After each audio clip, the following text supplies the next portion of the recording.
Вот если мы говорим про крымско-татарский нож, мы вот разговаривали и пришли к одному выводу, что можно начинать его считать где-то с века 18-го что-то, да? 17-го. Когда крымские татары уже заявили о себе, что они крымские татары.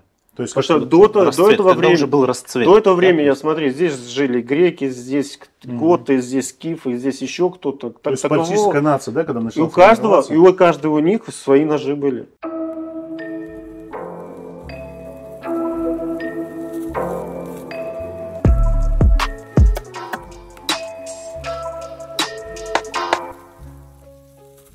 Ну вот это вот знаменитое, там где 3 богатыря стоят, то есть они полностью одеты в тюркскую одежду. Ну, он так сказал. да. Ну слушай, шлем этого, как его, Невского. Мономаха, там вот эти все Шлем, шапки. шлем Александра Невского, у него здесь Арабская арабский вязь идет. Щит у отца Петра Первого, щит есть и доспех. Тоже здесь идет Аллах, все написано там. Вот. Ну, вообще, это же просто плотно было все переплетено. Они же там как-то сотрудничали, больше не воевали. Это, ну, смотри, все равно, то есть торговля, шедшая, например, с Китай, Индия, дальше через мусульманские уже страны, да, то есть. Слушай, шлась еще сюда. объединяли родственные связи. Да. Мы не забываем, что наши, там, допустим, да, жители были замужем там, за Ивана Грозного, там одна жена была. А я недавно узнал, просто я смотрел передачу про как его, Тимур-Бека, и думал, чем отличается от него полководец хан Узбек. Вот Википедию открываешь и читаешь. Хан Узбек помогал Юрию, там, не Долгорукому, какому-то князю тоже, московскому, женил свою сестру на нем и очень сильно помогал в борьбе с новгородцами, с другими князьями, чтобы присоединить. То есть они дружили. Но почему бы не подарить ему свой лучший доспех, который делали там и еще что-то? Ну да. То есть, например, В родстве были, потом просто всю историю стерли вот так. Да, по моей теме, например, есть точные сведения о том, что там в свое время, по-моему, Ивану Грозному крымский хан отправил нож в подарок. Там как это. И который был там украшен золотом, камнями. Там, это. Ну да. То есть нож. По ценам там ножей тоже там космическая разница была, да, там в зависимости от этого. Есть также еще сведения о том, что там последний царь кто был? Царь какой? Николай II же? Николай был? Ну, из Романа. Вот у него, по-моему, в кабинете было 2 крымско-татарских ножа, подаренных ему, да, отсюда из Крыма привезенных. Там, например, очень много ножей, которые изначально берут свою форму в Европе, в Персии, в Индии, у османов, да, то есть тюркским это Трабзон, не Трабзон, то есть ввиду того, что Крым являлся одним из центров торговли, да, одним из центров как бы перемещения, большого количества перемещения людей и товаров. Шелковый путь проходил один из них. Ну да, торговый такой узел. То есть такое-то здесь мы впитали все и от себя раздали везде. Ну это как идея, да? Идея проникла, как-то развилась и вылилось что-то новое. То есть здесь даже я тебе сейчас элементарно покажу на ножах. Где он? Где я его доставал? Вот. Вот эта форма. Есть документальные источники, 13 век, раскопки Лондон. Что это значит? Клеймо полумесяц со звездой. То есть это форма ножа европейская. Это европейский столовый нож. Но он в огромном количестве встречается здесь, в Крыму, датируясь там последний 18-19 век. И уже клеймо полумесяц.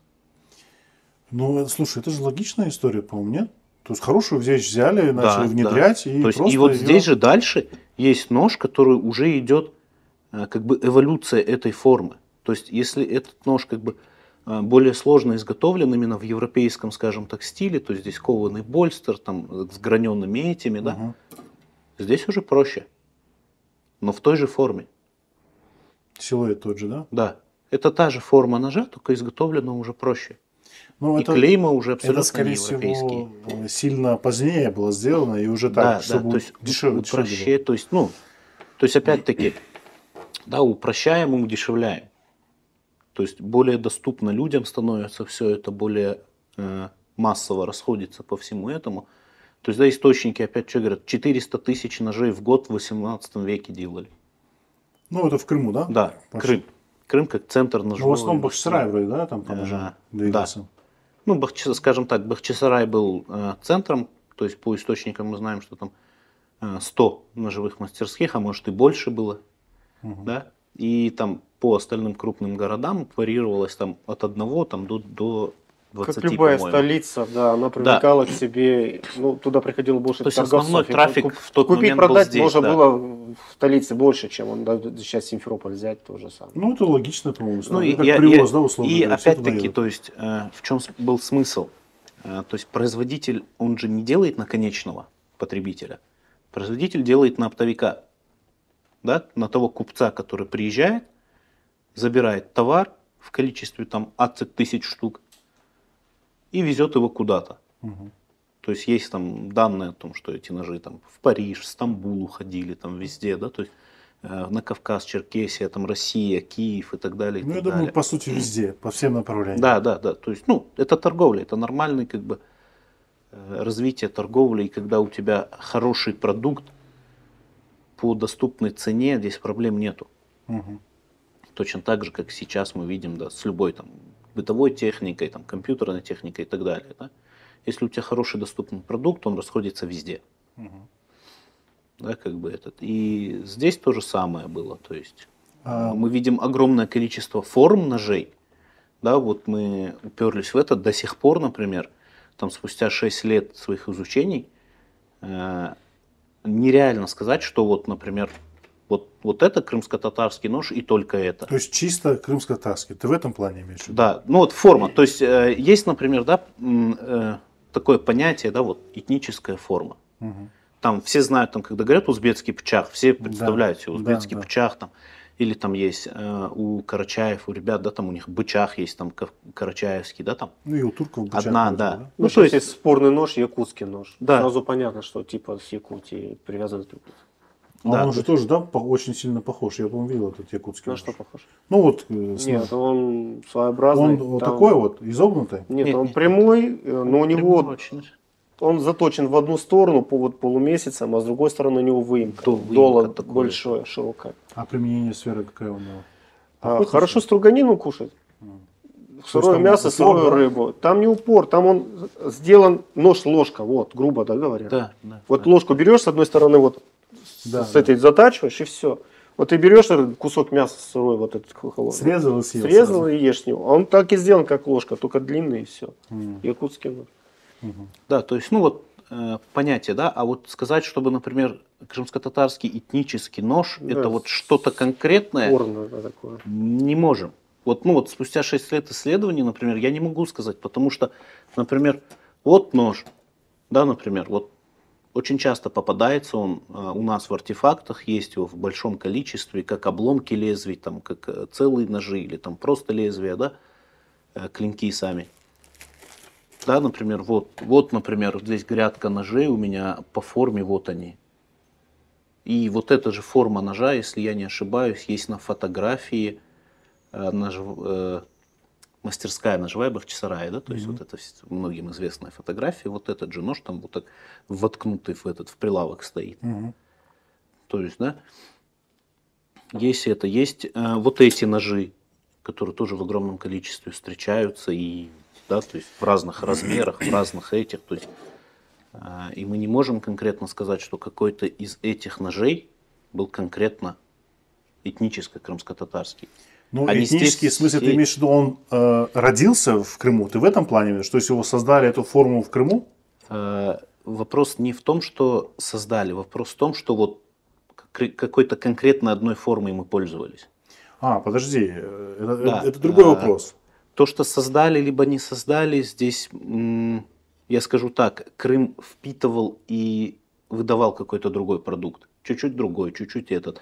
Но очень сильно была развита индустрия ножевая, потому что любой нож, любой формы, он встречается в различных параметрах. Различная толщина, различная длина его, и это, да, то есть видоизмененная рукоять, что-то еще. То есть все эти моменты говорят о том, что конкретные ножи делались под конкретных людей. То есть люди знали, чего они хотели, и мастер мог это реализовать. Здесь нож, например, вот этот вот, и вот этот вот. Это один и тот же нож. Это один и тот же тип ножа, как бы этот. Но вот этот нож настолько выработан. То есть он использовался. Да, то есть он работал как бы и выполнял конкретную задачу каждый день. Да, и вот эти два ножа выбиваются из основного размера. То есть основной размер вот он.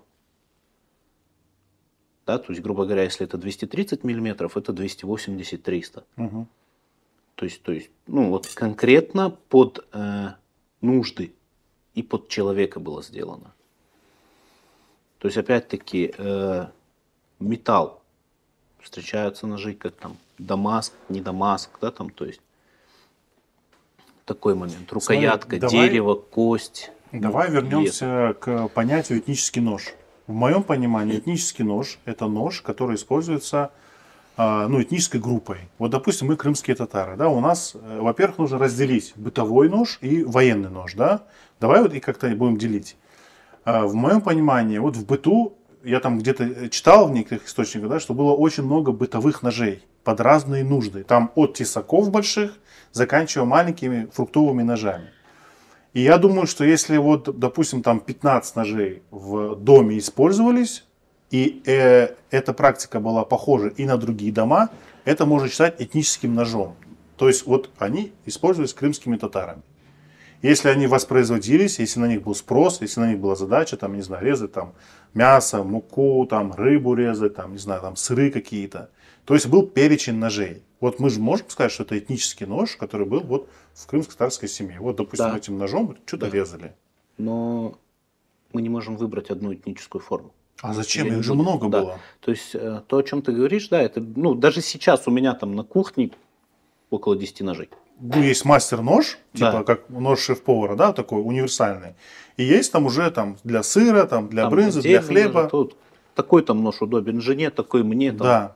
тем монашка пользуется, Ну, еще вот ты что-то. же, Да, ты же да, да. конкретно не выбираешь что-то. Да, то есть, но ввиду того, что у нас есть огромный провал истории, да, который связан там, с 18 мая 1944 года, да, то есть какой конкретно нож для чего использовался или какой конкретно нож какую задачу выполнял, мы не можем сказать конкретно. А у турков мы не можем посмотреть? Нет. Они Не же можем, совсем там другое, у них вообще другое. история другая, и развивались по-другому. А Карачай? Кто вот близкий к нам народ? Рядом с нами, который жил. Вот черкесы много закупали ножей. Ну, боевых, насколько я знаю. Да? У нас Нет, там настолько другая своеобразная история в Крыму, это как казан, Нельзя. который все приходило, и что-то одно выходило интересное. Да, нельзя И по сказать. поводу ножей, комплекта ножей, да, допустим, в семье, там, да, допустим, 10 ножей, я не думаю, что у каждой семьи Было. Это в те тоже денег средние стоило. века нож это богатство считалось, на него можно, ну, не молились, но все равно. Не, ну если рассматривать, например, там 16-19 век, это норм. То есть есть там сведения, да, о ножах, что там какие-то ножи стоили как деревянный поднос. Не, ну вы говорите, наверное, про инкрустированный нож? Такой Не, дорогой Нет, или что? вообще, нож, Обычный нож стоил дорого. конечно. И Металл, какие-то- обработка металла и какие-то- сам металл. Так А как в Крыму какие-то ножи стоили как лошадь. металл завозной, у нас в Крыму мало металла. То есть получается, что сам в принципе нож Да. это считалось таким, ну, серьезным. Конечно. А если было такое, что в семье не было ножа? Нет, такого не должно Нет, было Все, быть. отлично. Не получалось. так. Вряд ли. да, И то я есть скажу у нас- так, вот если мы говорим про крымско-татарский нож, мы вот разговаривали и пришли к одному выводу, что можно начинать его считать где-то с века 18 что-то, да? 17. Когда 17, когда крымские татары уже заявили о себе, что они крымские татары. То есть Потому как- что до Расцвет, этого когда времени, уже был расцвет. до этого времени, Да, смотри, здесь жили греки, здесь готы, здесь скифы, здесь еще кто-то. то есть политическая нация, да, когда И начала у каждого, формироваться? и у каждого у них свои ножи были. Да. Форма ножа была. Да, да, да. Как это объяснить? Метод изготовления Технология. свой, технология, технология, да. да. И, вот, допустим, узоры на ножах те же самые. Вот тоже. эти узоры, кстати, это наследие очень древних времен, потому что они встречаются как у викингов, вот этот Так циркульный узор. это у всех народов одно и Золотой то же. Орды. Вот про это и у говорим, этого, что да, то как есть- бы Ну вот можно... этот нож 18 века, Дим. То есть И? он откуда-то же. Ну вот я оно думаю, пришло. что вот с 17 века, вот как помог мне, можно вот мы выбрали, вот он выбрал ножи, вот здесь уже можно считать. То есть, получается, с того времени, как крымско-татарский народ начал какие-то границы приобретать, да, то есть общество начало считать себя одним условным народом, да, Мгм. и появилась потребность в каком-то в общих ножах, или что? Или Не просто потребность, культура, централизация производства. Вот, да, скорее всего, унификация? так. Да, объединение именно вот артелей, гильдий, того, вот у нас нет вот этой точной информации, но То есть и внутренняя торговля, да, по идее, тоже способствовала. конечно. Если Вот, в например, Бахчисарае- смотри, 400 тысяч ножей в год, да, Ну, это экспорт. это экспорт. То есть это ТЗ надо раздать Да, это на закупки. производство. Это закупки, да. продажи, все. На производство. То есть как их раздавать? Ты же не пойдешь один, да, грубо говоря, вот, ты говоришь, вот мне надо 400 тысяч ножей в год. Там, одна лавка может сделать там, 2000 ножей в год образно. Вот пойду каждую заказывать. Нет. То есть было Была конкретное артель, объединение, гильдия. да, то есть было объединение, то есть уже экономическая модель, да, другая. То есть это уже не одиночные производства, это уже централизованное производство, Ну, Кустарщина, наверное, это была такая централизованные поставки металла и отделочных материалов. Тот же У нас металл, есть уголь. сведения, да, о том, Всё что там, привозное. например, с Кавказа закупалось огромное количество рогов горных козлов, по-моему, и буйволов. Да там всех, по-моему, делали. Да. У кого кости есть, всех делали. То есть, ну вот, Рога у кости. это же централизованная закупка тоже как-то должна была распределяться на кого-то это. То есть, ну, то есть вот тот момент уже, да, грубо говоря, это уже отдельное экономическое развитие, да, то есть уже Это примерно общество. 17-18 век, да? 17-й, да, Ну, может вот. чуть-чуть, ну, как бы я упираюсь как бы в 17 век, потому что это вот, ну вот, глубже просто тяжелее история. Ну, смотри, Рейм, а вот раз ты об этом сказал, мы можем сказать, что с 17 века, во-первых, народ начал, да, формироваться так более устойчиво. Благосостояние росло народа, раз потребность в ножах такая была высокая на внутреннем рынке? Или мы про внутренний рынок ничего не знаем, только знаем экспорт? Нет, Да, я про думаю, внутренний росло. рынок, да, внутренний рынок есть как бы моменты того, что внутренний рынок, опять-таки, есть внутренний рынок гражданский и был внутренний рынок военный. Потому что есть сведения о том, что там стража, да, ханство была вооружена ножами, Ну, кинжалами, это обязательно кинжалами, было. да, то есть Поясной нож обязательно. оно заказывалось. То, что касается основной массы, там, то есть элитные воины тоже, они были как бы снаряжались. То есть снаряжались, Обеспечивались, да. имеешь в виду. То есть и никто, ну, я так предполагаю, что никто не закупал это где-то, а все эти военные производства устанавливались на месте. Да? То, что касается там большей массы воинов, да, Крымского ханства, которые в мирное время были обычными как бы мирными жителями, они уже использовали более простые, как бы скажем, ножи и это, да? Бытовые хозбыт. Да, бытового Но характера. они Но- сами, по-моему, себе, да, ну, обеспечивали сами себя да, этим оружием. да, да. Не, ну я думаю, что в основе оружия- каждом ауле, в каждом селе был Свой мастер, да, Да, который и мастер осла мог должен был подковать, лошадь, там, верблюда. То есть, опять-таки, Ну, мы же, кузнец, условно. мы Да, же да, говорим, да, да, про который мог времена, это когда, сделать. ну, без кузнеца в селе это было, ну, тяжело. То есть, подковывать скотину, те же скорее всего, не гвозди, один тоже кузнец был, это, что да. вы. Не, ну, если Инструмент, мастерская, там это- 2-3 человека должно было быть. Это, конечно, не мануфактура, где работает отряд людей и Да, обеспечит, да. может, армию. Но я думаю, что в тяжелое время, когда и нужно вооружить, а я думаю, всех собирали в какое-то место, допустим, здесь в Бахчисарае где-нибудь. Чтобы И- быстро, да, ну, объем. опять-таки, Смотри, про- развести металл в разные горные села, да, вот так, туда, тяжелее, чем привезти вот сюда. Ребят, Да. вот здание, Взяли и вот поехали. это, давай вот тех сюда всех. Да, да. И пошли. Еще есть, потому что у меня такая теория, скажем, источников на это нет, это чисто мое наблюдение и изучение ножей. Например, условно боевые ножи, вот этот тип, да, здесь вот есть их несколько штук у нас. Ну, пикообразно назовем его, да? Да, они без клейм. Без что? Клейма. Клейма печать. нет. Клейма нет. То есть по нему нельзя Массовое производство. Есть момент того, что я предполагаю, что это делалось специально, потому что когда есть клеймо, по клейму можно идентифицировать принадлежность ножа. Кто его сделал, либо где его сделали. Мастера, скорее всего, мастера можно. Мастера, либо местность, либо этот. Но условно мы продаем на всю округу. Мгм. Завтра солдат с твоим ножом идет воевать. Здесь у тебя клеймо твое, да? И то есть в пылу боя туда-сюда, все это твой нож там как трофейный уходит скажем, к противнику, и там через месяц ты приезжаешь туда же продавать свои ножи. И, скажем, статус будет не фонтан. Проще объяснить. Да. Это, допустим, сейчас, да, разведчики уходят, все шевроны, все снимают. Да, то есть это- часы, записки, все. А если вдруг он погиб, то по нему не определят, Никто. в какой стране, кому он Ну, принадлежит. на самом деле, Но если это опять-таки, теория, это, ну, то есть ты говоришь с военной точки зрения, я говорю с экономической точки зрения. То есть клеймо мастера, который будет стоять на боевых ножах, за пределами Крыма уже не будет так это. Потому что это человек, который производит непосредственно для армии, снабжает армию врага условно. Да, в глазах других людей. это теория, Да. вот моя теория. Если, допустим, мы говорим про вот такой нож, который без клейма, вообще мастер поставит свое клеймо на хорошее изделие. Ну, на изделие, которым он гордится. Если такой нож производится в тысячах экземплярах, 10 тысяч экземпляров, чтобы вооружить армию, и оно делается огромной армией людей, Да, то есть и быстро как будто бы делается. обезличивается. То есть нет надобности в том, чтобы его клеймить, потому что это обычный нож, который сделан на быструю руку, сделан, возможно, не профессионалом, возможно, кожевником, которого мобилизовали, он пришел и начал делать этот нож. Тип ножа не подразумевает простое изготовление. Это тяжелый в изготовлении нож. Ну, Вот этот нож в разы проще, но он клеймен. я понял, но я же тоже, ты же теорию сказал, я Да, свою да, теорию да, да. высказываю. То есть, То есть здесь, я ну- думаю, что клейма не там, где мастер не хочет, чтобы знали, что это плохое изготовление, это его дело. Неплохое. Скорее просто, чтобы не знали, чье оно, и все. Ну, или не знали. Да, скорее всего. Ну, это вот здесь надо изучать, то есть дальше. Так, ну смотри, Поскольку как бы, ну, я любитель, я не могу очень глубоко нырнуть в какие-то конкретные исторические источники, потому что у меня нет к ним доступа. ну, может, кто-нибудь напишет нам, Да. направит.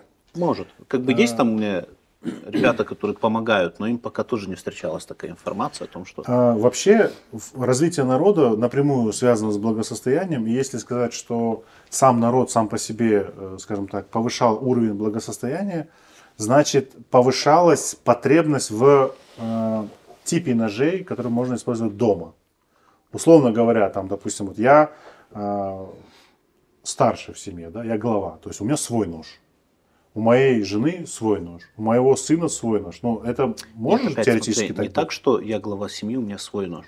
То есть, как мы видим по художественным, скажем, источникам уже, Так. то есть нож у мужчины на поясе в Обязательно, определенный да. период, это Ну, вот это норма. атрибут. Это А атрибут. мы говорим про быт. Это, во-первых, аксессуар, это Аксессуар. необходимость, Да. да, потому что в любом случае что-то сделать, подрезать, там что-то еще, да, перерезать какую-то веревочку, ниточку на тот Ну, момент, это да. обязательное было что-то. Да. То есть, опять-таки, у каждого мужчины был нож. Есть формат здесь, он там где-то еще в коробках, да, вот скажем, вот размер ножа. Я предполагаю, что это ножи именно табачные. Вот которые, у нас есть история о том и рассказы, да, то, что там люди носили табак, Ну, кисет с табаком. кисе, да, он джуздам назывался, по-моему. И они носили с собой ножичек, чтобы крошить табак. То есть, вот размерчик его. Ну, он, получается, Условно. должен мало места занимать, да, и его легко, Он, чтобы да, носить. скорее всего, он лежал вместе с табаком в одном Да, да, кисете. в одном Чтобы он И не лазил опять-таки, везде по одежде. если у тебя есть большой нож на поясе, то это для тебя уже как это, да, то есть у тебя есть телефон, есть смарт-часы. То есть дополнительный аксессуар. Популярно объяснил, да, получается? То есть, ну, дополнительный аксессуар, который вроде бы как бы и не нужен, но он как бы есть. А есть почему? Потому что есть лишние деньги. Ну, зачем так сразу? Нет, это ну и удобно. нет, да, это удобно. Шаги это, можно это. померить. Да, ну, Трубку у забить кого можно. лишних денег нет, и без них справляются хорошо. Не, ну мы сейчас так дойдем до того, что можно Да, да, без нет, ножей. это грубое такое, да, Ну, сравнение. понятно, То есть да. у человека была возможность купить, и он увидел в этом как бы Ну, облегчение для себя. я же вот про это и говорю, Я что понял деньги вопрос, в семье да. появились, и давай... Да. Благосостояние людей выросло Да, на тот да. момент, да. Потому что, допустим, вот таким ножом табачным мясо не разделаешь. Ну, Ну и мясным ножом тяжело будет. Удобно, да, табак не нарежешь. Табак нарежешь. Поэтому, Нарезать можно, да, но делали. неудобно. а я вот у тебя не вижу вот таких больших тесаков. Что же были такие ножи в крымских Да, татар? были. У тебя их не нету? встречаются. У меня их нет. Наверное, они были очень редкие. потоньше материал, и они, скорее всего, с земли портились. Нет, они Я, были, слушай, они я отходили. просто... Они есть у Рустема Дервиша в да. музее. Там вот такой Там тесак, два. прям Там увесистый. именно тесаки этот. Мне они, честно говоря, вот за столько лет, именно чтобы в свою коллекцию взять и изучить, не было их. Ну, Рустам попросил Потому тебе что, подарить. нет, я знаю, что у Рустама я могу попросить, он мне Большое даст, сердце. я изучу, как бы проблем нету, да. Пока нету. То есть в основе я даже пока специальные ножи даже не рассматривал. Например, я еще подробно не изучил складники, складные ножи, да, чахы, которые у нас они называются, да, там как. Их огромное количество форм, их огромное количество видов там, и ну, еще по ним отдельно можно писать целую эту исследование. Ну, смотри, получается, что сейчас мы не знаем, как эти ножи назывались. А названий у нас никаких не сохранилось в принципе. То есть вообще никакого ножа. Пчах? Нет, Ну, есть, пчах это есть общее, но общее олега. название. Ну, ты, допустим, скажешь на кухню, дай мне пычах, а там 10 ножей лежит. Ты же должен какой-то конкретный Ну, сказать. ты А скажешь оно для именно- мяса от мекный чах, да? Ну, ты Ну, красиво есть, сказал. кстати, есть периода царского времени уже, да, царской России, скажем. У меня есть коллекция именно хлебные ножи. Мгм. Они есть, они были, применялись это. То есть уже, ну это уже, то есть поздний период, да, мы рассматриваем это. А в формате того, что какой конкретно нож как назывался, мы не знаем. Мы даже толком терминологию по ножам не знаем. Там единственное, что я знаю, там именно по терминологии крымско-татарской, да, из того, например, там, ну вот, чтобы взять там нож какой-нибудь, да, и на нем, то есть, да, то есть это левая сторона ножа, где клеймо ставится, это пчарнбете было, Мгм. то есть, ну, это уджо, да, кончик, сапы, рукоять, и обух, это беле, то есть, ну, да, спина, то есть, образно, спина ножа это, да, то есть, ну, у нас еще есть там понятие тыльник, да, пята ножа, то есть, можем мы привязать, конечно, пчарну табаны, там, еще что-то. Мы не знаем, как больстер звучит на крымско-татарском. Как, что звучит? Больстер. Больше это вот соединительное? Это вот это место. Ну, как поясок, да? Да, то есть он может быть вот у Кушак. нас. И это там. И вот источников именно таких у нас не осталось. И стариков, как бы, которые конкретно могут что-то сказать, нет. Да, там есть там образно 3-4 названия ножа, которые встречаются там либо в источниках исторических, либо от стариков, но в основном это название кинжалов. Мгм. Боевых, да? Да. Ну, не только боевых, это, то есть у нас есть хама, то есть кама кинжал сам, это не только как бы, он по сути не принадлежит Кавказу. Его вообще родина в Трабзоне, как бы. И он был распространен по всему тюркскому миру. И на Кавказе он появился, да, в период, когда появилось огнестрельное оружие и появилась необходимость быстро добить врага. Ну, ближний бой, да? Не ближний бой, именно добить врага. Ну, ты же То добиваешь есть ближним боем. небольшой. Этот, То когда есть уже... добивают уже поверженного, раненого. Да, да, да. Ну, это же ближний бой. Это Бой не это бой, когда это два не человека бой. А, здорово дерутся. дерутся. Да. Да. А когда один раненый, ты его добиваешь. А, я понял. Понял. То есть это, То есть ну, я, то есть я была таганом необ- его сразил, а ножом добил. Саблей, кинжалом. таганом, да. Да, то есть, а Копьем, уже луком, на Кавказе, неважно, например, раненый. да, хама, вот этот кинжал, он появился точно так же, как и здесь в Крыму, этого рода, то есть холодное оружие этого формата небольшого, да, то есть именно тогда, когда появился огнестрел, потому что огнестрел на тот момент, он не давал стопроцентное, как бы, поражение, да, живой силы. Ну да. То есть Опять ранил, же, многозарядным не был. Да. Один выстрел, допустим, и потом его и перезаряжать. ты, например, пока попал это- в руку да. человеку, там, да, он пока вот в этот момент, когда в него пуля прилетела, он в состоянии шока, аффекта там, и так далее, у тебя есть там окно, чтобы его прибить, да? То есть, и пока там доставать саблю, это уже было, ну, Ну, понятно, это чисто нет, практическое да. использование. И вот у нас встречается хама, встречается ханджар. Ханджар это такой изогнутый кинжал. И встречается наджах, по-моему. Наджах я склоняюсь к тому, что это бебут в русском этом. Потому что Ну, у это нас все очень боевое, часто- да? Очень часто у нас на гравюрах на этом встречается бебут кинжал. Бебот это как кама, только с Такой, через, ну, острие в одну вот, сторону загнутый. Вот, ну Это- как вот похоже. Мгм. Только здесь острое. А ханджар это, скажем, теория, что это разновидность ятаганов такая есть, короче. Вот он такой, как змейка. Ну смотри, сейчас же нам, получается, изучение вообще для чего делается? Изучение делается для восстановления же? Да. Вот, Не только для восстановления. Ну, в том Смотри, числе. изучение, да, делается, чтобы, во-первых, нам надо этнически закрепить это, что мы имели ножи, мы носили ножи, и это была часть нашего традиционного костюма. Да, то есть мы же не просто как бы, да, образ крымских татар сейчас это танцующие цыгане, да, потому что мы пастухи еще иногда, да, танцующие. То есть мы очень сильно дали упор в момент, скажем, эстрады, да, но очень сильно отпустили момент оружия. У нас никто. Вообще ремесленничество. Да, да. Ну, то есть отдельно там что-то гончарное, вот пока там, да, какие-то медные эти, да, вот, то есть кусочками. Ну, у нас ремесло же пострадало Да, больше да, всего. очень сильно оно пострадало, и оно начало страдать еще как бы Давно. уже в 19 веке, потому Конечно. что там Усим Маданинский еще писал, да, в свое время, что вот уже все государство на тот момент, когда уже Российская империя была, это уже не поддерживало кустарные производства и просто как бы оставило их на самотек. И там в 18-19 веке был большой отток мастеров на Балканы там, и так далее, и так далее. То есть есть источники, да, которые об этом говорят. То есть уезжали все ювелиры, Ну, кузнецы, это понятно. И то сейчас есть то же всё. самое Да, происходит. да, да. Программисты уезжают туда, где им лучше сидится. Ну, то есть, понятно, где есть Здесь спрос, спрос. туда и уезжают. Есть спрос. Поэтому, ну, здесь такой момент. И вот само исследование хотя бы, да, чтобы чуть-чуть сдвинуть момент оружия, вооружения, да, как бы, скажем, такое, вот с точки того, что вот мы ничего об этом не знаем. Хотя бы чуть-чуть мы должны об этом знать.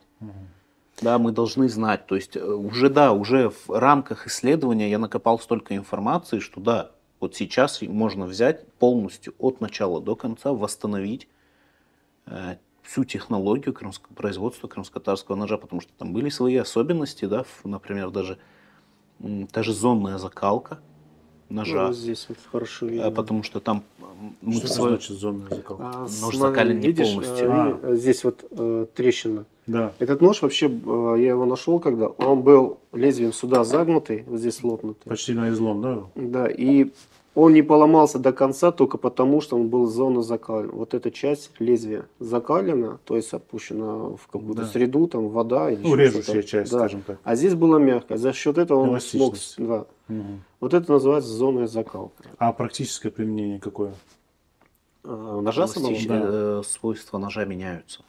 В формате Ну, его, то есть- его сложнее сломать. А, То есть он больше служит.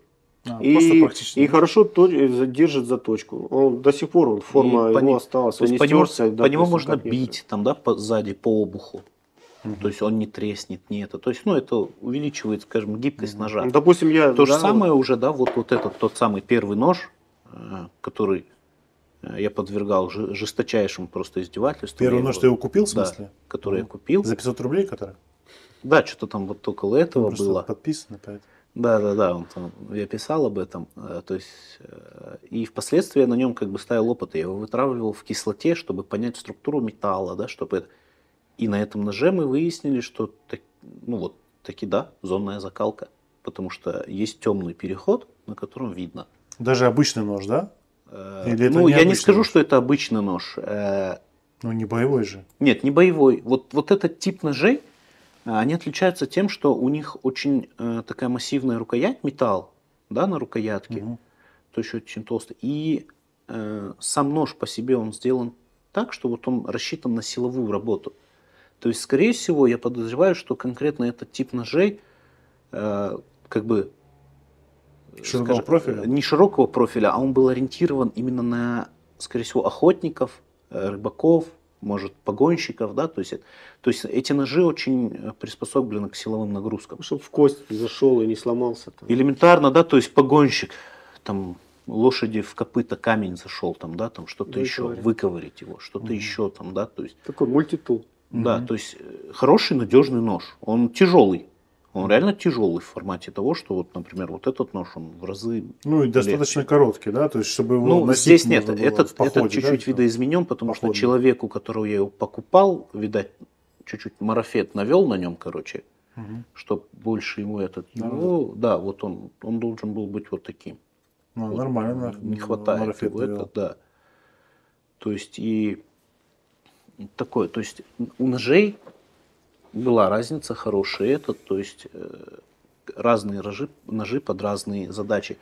Здесь, например, вот на вот таких ножах реже встречается зонная закалка. На вот таких. А это что за нож?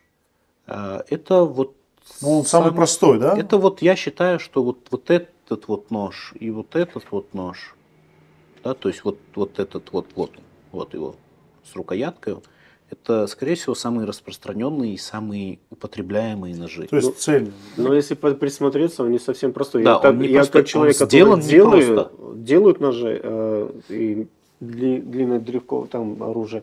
Можно? Да. Я вот смотри, здесь идет утолщение посередине, да? Да. Здесь на ручке. Да. На ручке зачем-то сделано вот поуже. То есть он сбалансирован по-другому. Да. Баланс, Опять-таки, другой расход металла, баланс другая очень хороший, он развесовка, да. посередине вот он. Но вот такого я не видел, чтобы вот так вот на современных вообще- ножах и вообще вот. Кстати, вот о современных ножах, вот эту тему приписывают, был такой мастер Роб Лоулес, да, это Вторая мировая война, это легенда ножевой индустрии из США, да, и ему приписывают вот это заужение хвостовика в сторону, скажем, да, Окончание ручки. тыльника, да, и заужение уже полностью, то есть как самого режущей части клинка, да, так и в рукояти. Ему это приписывают, ему также приписывают прокладки, то есть подкладки под накладки ножа, там из меди, либо из чего-то еще, но они делали там из современных уже материалов, там микарта, фибра, там G10, но все это встречается на наших ножах, которые датируются там 17 веком. Так Америке всего там 250 лет. Ну, откуда там? Нет, то есть, Традиции. ну, опять-таки, да, давняя всем известная история, как бы новое это хорошо забытое старое. Ну, понятно. То есть вот эти факты говорят о том, что вот, ну, реально очень развито было производство, и, ну, это было не то, что вот просто вот мы сделали ножик. Это, кстати, экземпляр простых Ну, вот ножей. эта скажем. горбинка, она, кстати, Это нет, не оригинальный. это не наш нож, это нож Крымской войны английский.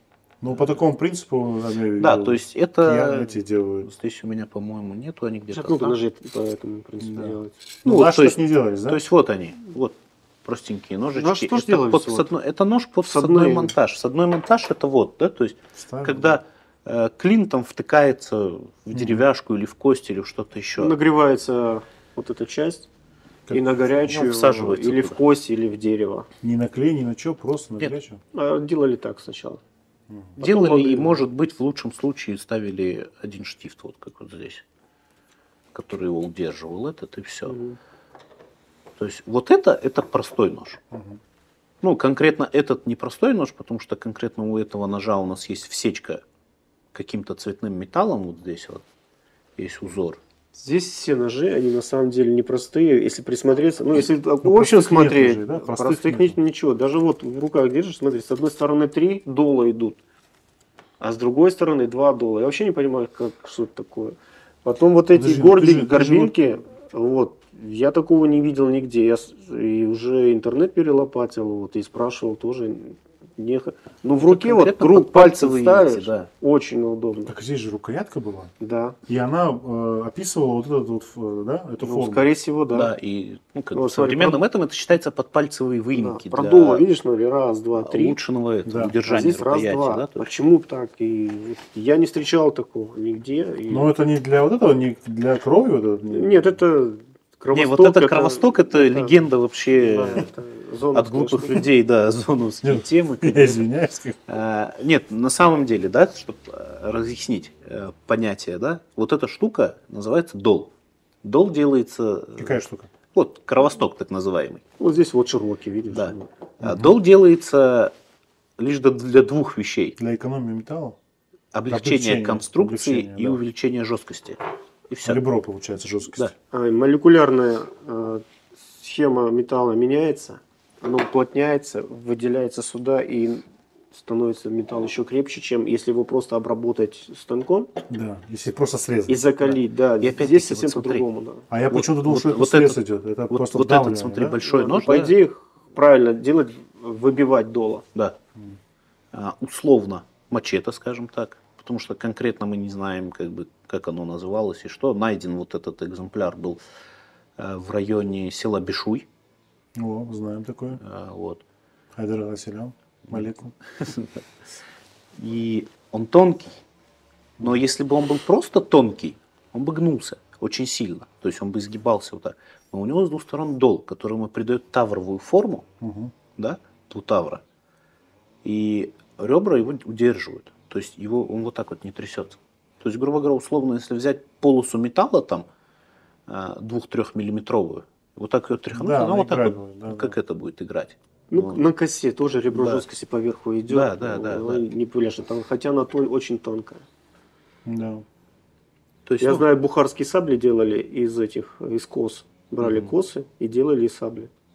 потому что уже был этот Дефицит. откован. Нет, Он уже был облегчалось. очень хороший. Качество. Он был откован в нужную геометрию. Да, да, да. Ну, то есть Просто коса? облегчали. Да? Облегчали Ну, просто меняли процесс. форму чуть-чуть и Ну, все. да. То есть Там облегчали уже просто процесс. идет У нас сужение опять-таки, и да, смотри, расширение. у нас даже ножны не были простыми. У нас ножны, вот это ножны, вот одни и еще одни у нас в коллекции двое их. Двое ножен есть. Они медные, с узором. А внутри кожаные была тоже же деревянная были, да? обкладка. Были Большинство кожаные. свои были кожаные, поэтому многие Да. ножи, Не сохранились. к сожалению, без кожи. Кожаные они были, но опять-таки они были внутри с вкладышем деревянным. Они были там на подвесе, что-то еще, да, то есть. А медный он дороже считался? Или... Ну, Да. Металл в То любом есть случае дороже, здесь, чем кожа. скорее всего, была какая-то там красивая рукоять, какое-то это, и то есть, ну, уже медные ножны, которые там красиво все это дело оформляло. Про зональную закалку хотел еще Давай. дополнить. Я до сих пор, когда мне заказывают, допустим, мечи, сабли для турниров, ну, генуэзский шлем Да, и так да. дальше, я делаю зональную закалку тоже.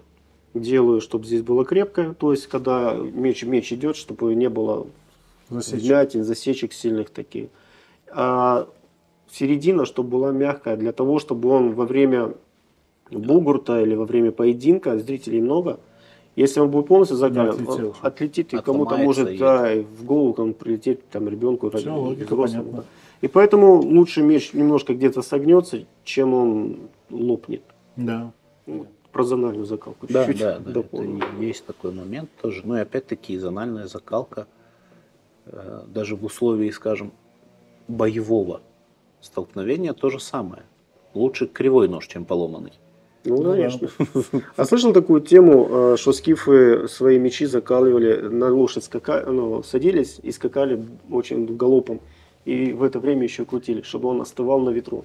Нет, я знаю то, что закаливали в ослиной моче. То есть Ну, не, это водой, не водой, в смысле, закаливать, Есть даже, а ну, воздухом? Ну, это такую легенду я слышал. Я не знаю, Ну, правда это да, или нет. такое встречается, например, но, скажем, в году современности, да, скажем, как я инженер, скажем, то есть есть металлы, которые закаливаются по-разному. Есть Да, металлы, да, которые разной среде закаливаются разной. в воде, там, в азотной среде, Масле. в масле, на воздухе.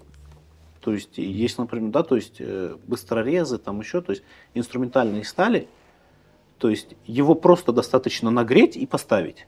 И все, и он закалится сам на воздухе. Мгм. Другим там нужно, кроме там обработка как, ну, масле либо в воде, еще там криообработка, там в жидком Не, азоте ну или понятно, что-то там еще. под конкретный нож там такое.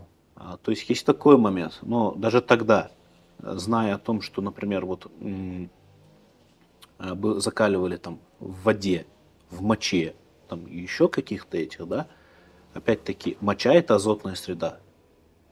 Приходили опытным путем, Да. я понимаю. А То есть, давай ну, в моче это всё- попробуем, да, ну просто Почему? ради прикола, да. Или упал туда. Ну, упал или что-то еще. Ну, то есть любая технология, она либо опытным путем приходит, ну, либо Ну на дурака. понятно, ну они же столетиями же тема. Да, идет. Я думаю, экспериментировали, скорее всего. Случайность не бывает такое. Ну, бывает, но в не любом случае, настолько, да. что хороший хронометраж. мастер хочет улучшить продукт. Сейчас, 2 секунды. Ты сильно слышишь вот этих мопедистов? Это напротив или под нами? Это траву косят они снизу. Они шли с той стороны еще, когда Да? мы ехали, да. Вообще, Сегодня везде косят. вообще их не слышно. Только начал. Сейчас. Да там, в принципе, небольшой кусок. но он Давай потом пока видно. кофе попьем. Чуть-чуть вот это вот сверни сейчас, чтобы чашку не пролить сейчас. Минут Давай 5 кофе. Сейчас. Как раз сейчас пока кофе выпьем.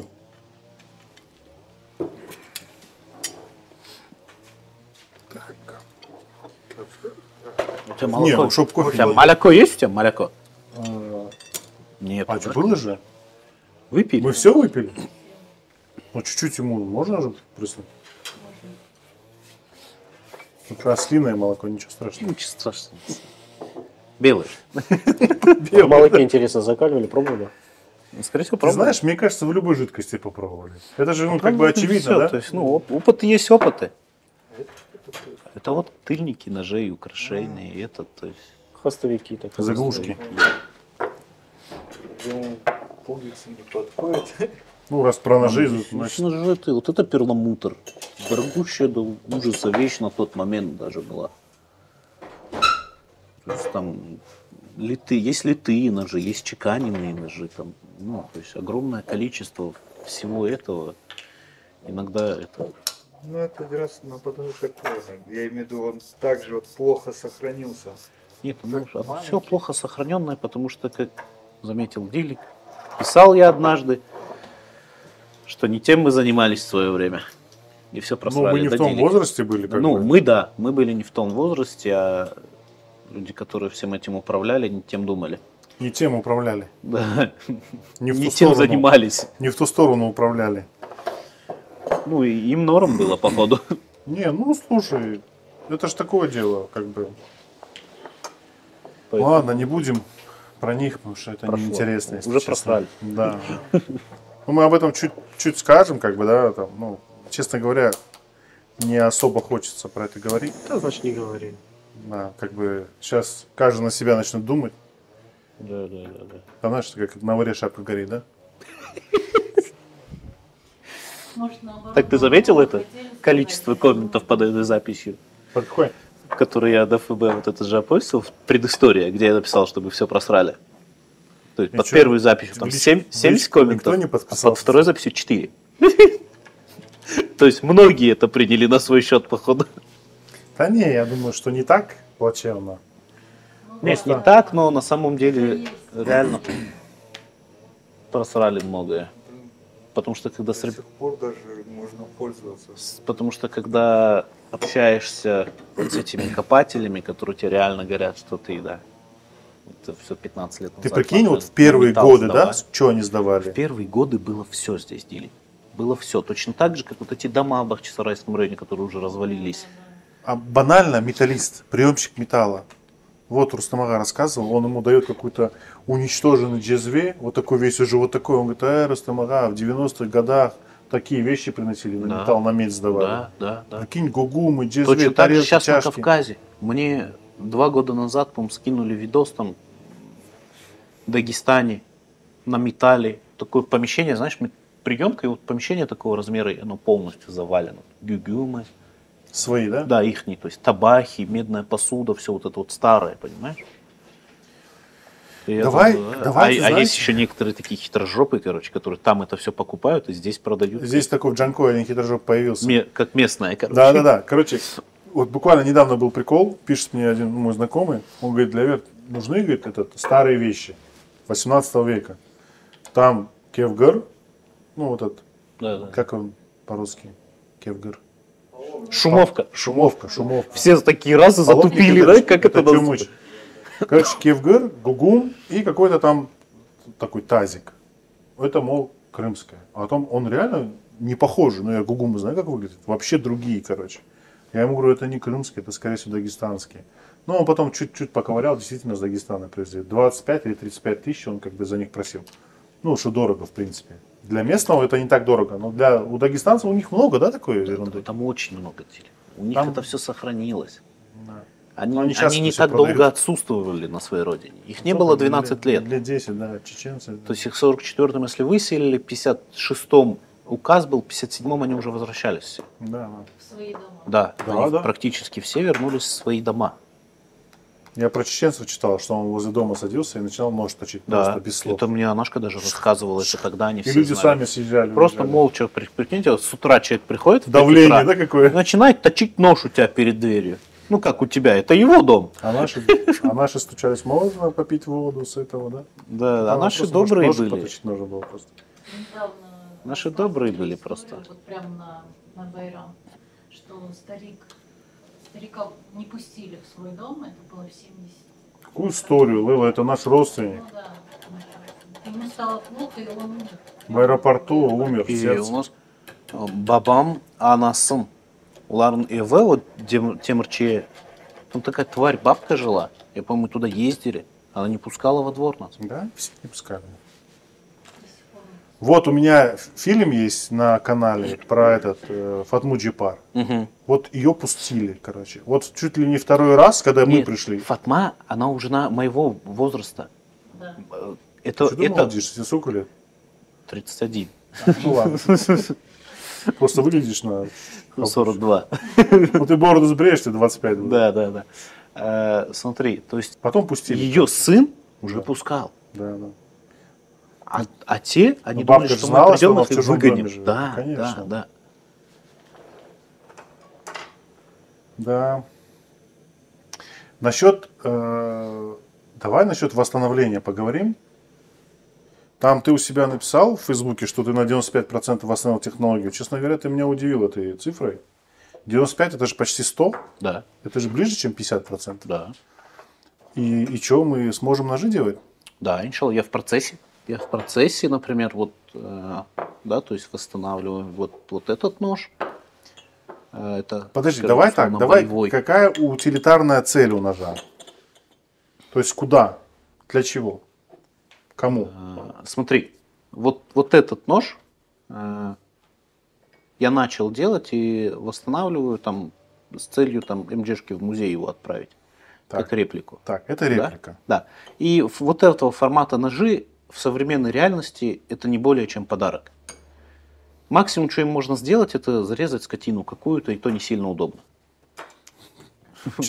Очень попробуй. Яблоки Нет, ну, порезать есть что-нибудь да, такое? Нет, да. То есть, но есть Ну, другая да, там да, чуть часть сдвинуть, ножей, горячую да, сторону. скажем. Свинью заколоть, да? Да. Но есть другая, да, скажем, часть ножей, которые более часто встречаются у нас в артефактах, которые несут исключительно бытовой характер. То есть вот эти ножи, Да. я не только как бы, да, чтобы просто вот восстановить и продавать это за 8 миллиардов евро как бы за штучку, Ну, да? это ты потом сейчас расскажешь план. Да, Давай да, вот сейчас. да. Нет, я вот в формате того, чтобы восстановить и как бы распространить культуру крымско-татарского ножа. Сейчас, подожди, я сейчас правильно скажу. Да, возьми, пожалуйста. И вот этот кофе тоже возьми, ищи. Смотри, давай так скажем, что сегодня, так как нож является одним из показателей культуры, да, мы же можем сказать, что Да. это часть культуры. Да.